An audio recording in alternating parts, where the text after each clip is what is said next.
Alors ça, je suis le doyen probablement, 84 ans dans 2 mois et demi, mais ça va, tout va bien.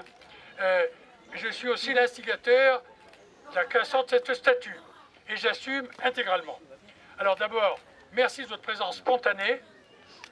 Je dois vous dire une toute petite chose. N'ayant pas rencontré les jeunes avant, je n'avais pas cautionné ce rassemblement. Et je m'en excuse auprès d'eux, je les ai rencontrés, je fais même des déjeuners avec eux.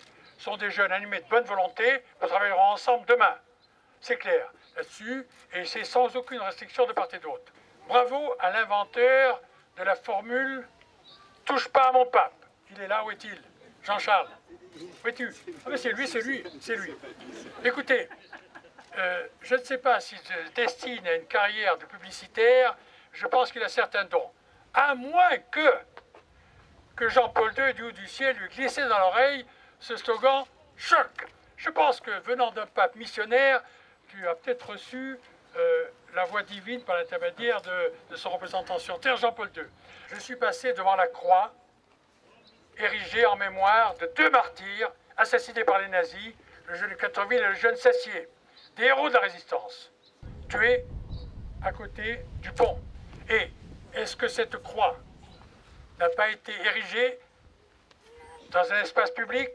Est-ce qu'on va demander à l'enlever? Est-ce que des laïcards attardés qui se comptent sur les doigts d'une main vont exiger ce genre de choses? Non, ils ne passeront pas. J'ai créé une association dont je suis modestement le secrétaire général. Le président de l'association s'appelle Hervé de Charette, qui est mon ami, porte un grand nom de France, qui a été ministre des Affaires étrangères, conseiller d'État à la retraite et maintenant avocat spécialiste en droit public. Et dont le trésorier s'appelle Stéphane Jean, qui est un de mes amis, et qui est président de la délégation de la Chambre de commerce et d'industrie du Morbihan. Ceci pour vous dire que nous entendons coordonner l'ensemble des opérations, qui sera plus Hermelaise, avec l'apport de tous nos amis, notamment les jeunes qui sont à côté de moi, sous la présidence d'Hervé de Charette. Voilà. Et donc, nous n'accepterons, je le dis et je le répète, aucune récupération politique, quelle qu'elle soit. Je le dis clairement. Elle sera dénoncée, quels que soient les mouvements politiques. Pour savoir que ça existe toujours. Ainsi, je vous fais une confidence. Un monsieur qui a eu mon adresse à la tête, je ne sais pas comment, le président de l'Union royaliste de Paris, il nous soutient. Est-ce que je vais le refuser? Sûrement pas. Moi, je compte les appuis, je ne compte pas l'origine des gens et leur engagement politique. Ce n'est pas mon problème. Cette manifestation est un avertissement sérieux à la municipalité actuelle. Il ne sert à rien de tergiverser et de dire on étudie, ce n'est pas vrai. On sait très bien ce qu'il faut faire. Je suis ancien membre du corps préfectoral. Il faut faire appel immédiatement et changer d'avocat. L'avocat a été désigné par la municipalité précédente. J'ai lu, c'est paru dans la presse, son mémoire en défense. Lisez-le dans la presse, c'est paru dans le Pluriel publicité gratuite pour le journal local. L'association, parce que c'est la loi, demandera à être consultée au moment de l'instance d'appel à Nantes et si besoin est au Conseil d'État. Et j'ai plusieurs avocats tout trouvés, des amis préfets et éventuellement le président de l'association, Hervé de Charette, Conseil d'État honoraire et avocat maintenant de droit public à Paris. Nous saurons nous défendre si la municipalité n'est pas décidée. Et donc je dis là-dessus que toutes les tergiversations sont des preuves de faiblesse, il ne faut pas mollir, il faut agir immédiatement. Décision administrative, on s'incline, mais ça ne veut pas dire qu'on l'accepte pour autant. Donc voilà, je pense que les choses sont clairement dites. J'ai 2 messages à faire passer grâce à la presse. Le premier message, c'est à Zourab Tsireteli, le créateur de la statue, qui est un immense personnage. C'est un chrétien orthodoxe pratiquant. C'est lui qui a fait restaurer bénévolement les peintures murales de la cathédrale du Christ Saint-Sauveur, rasée par Staline en 1936 et reconstruite à l'identique par Yeltsin et inaugurée par Poutine. Vous me voyez, moi, dire à Zourab qui me proposait cette statue avec une croix, Zourab, il faut que tu enlèves ta statue, il faut que tu enlèves la croix, j'aurais été honteux. Cette manifestation, vous voyez, est vraiment très désagréable pour Zourab, que j'ai eu à Porto Rico, est en train de monter. Il a gagné un concours international financé par les Amérindiens qui commémore l'arrivée de Christophe Colomb et l'arrivée du christianisme aux Amériques. La statue en bronze fera 120 mètres de haut. Et ce n'est pas parce qu'il est chrétien orthodoxe, ce n'est pas un bon chrétien.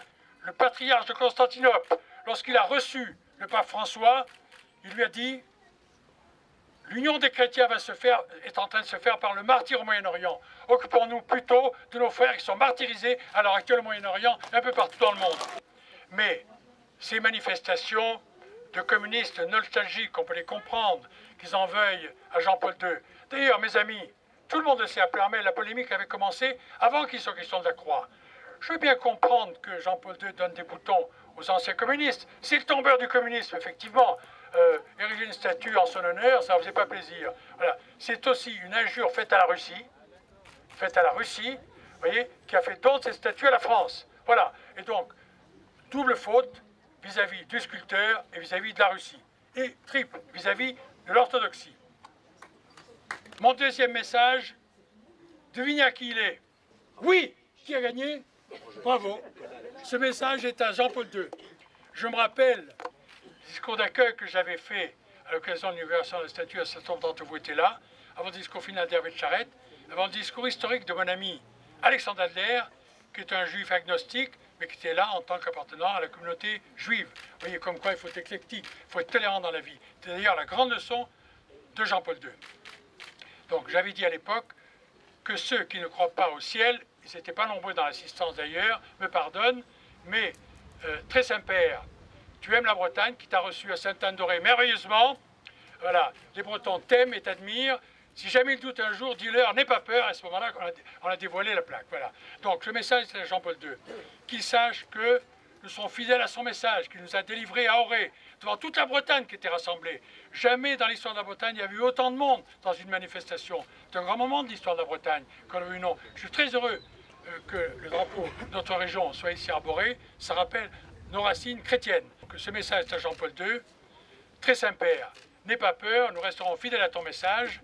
Et pour le cas où quelques-uns d'entre nous vacilleraient, n'auraient pas le courage, t'as qu'à leur dire, allez voir ce qui est marqué devant la statue érigeant mon nom à Ploermel, n'ayez pas peur. Merci mes amis.